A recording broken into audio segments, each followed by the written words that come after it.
Luggage అంతా పెట్టేసావా? ఇక బయలుదేరచ్చా?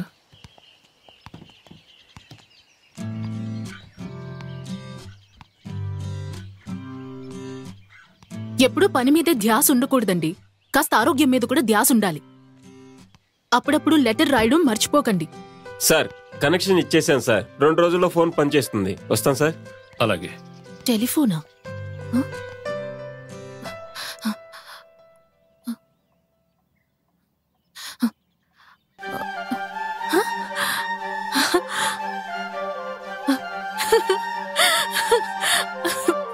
రే బంటి, బాగా చదువుకోవాలి, సరేనా? ఎప్పుడూ ఆడుతూ ఉండకూడదు, అమ్మని ఇబ్బంది పెట్టకూడదు.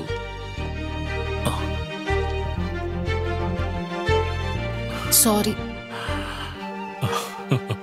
నేను రాసిన లెటర్ నీకొచ్చి చేరి నువ్వు రిప్లై రాసేసరికి ఒక యుగం అయిపోతుంది. నువ్వు నన్ను చాలా మిస్ అవుతావు కదా, అందుకే నీకు ఫోన్ గిఫ్ట్ గా ఇచ్చాను.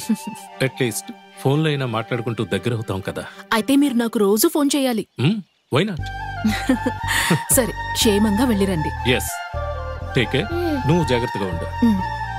రా. బాయ్ పాపా. టాటా.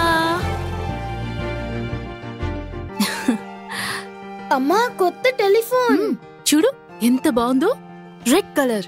ఇక మీదట రోజు మీ నాన్నతో మాట్లాడొచ్చు. ఇంకా కనెక్షన్ ఇవ్వలేదు, కానీ ఎంత బాగుందో.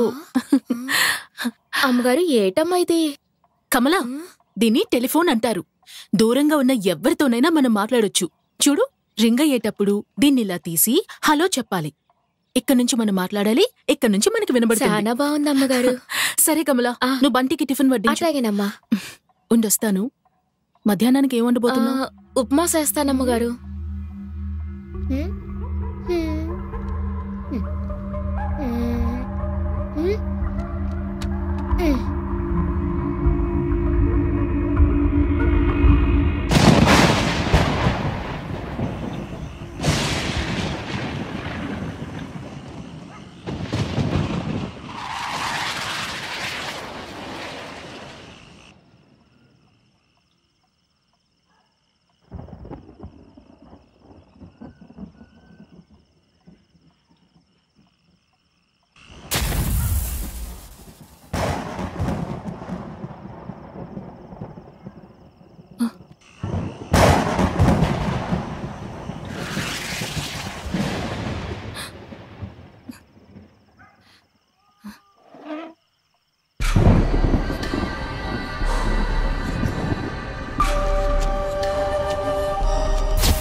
బంటి, బంటి, నేను ఇక్కడున్నాను.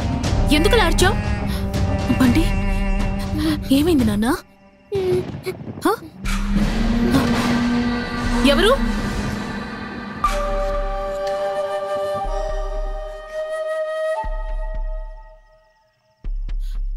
ఎవరు?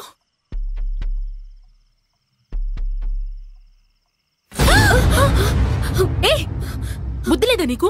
ఇలాగ వచ్చి నిలబడ్డావు. తప్పైపోయింది అమ్మగారు, క్షమించండి అమ్మా. నడు. బంటి, ఇలా రా.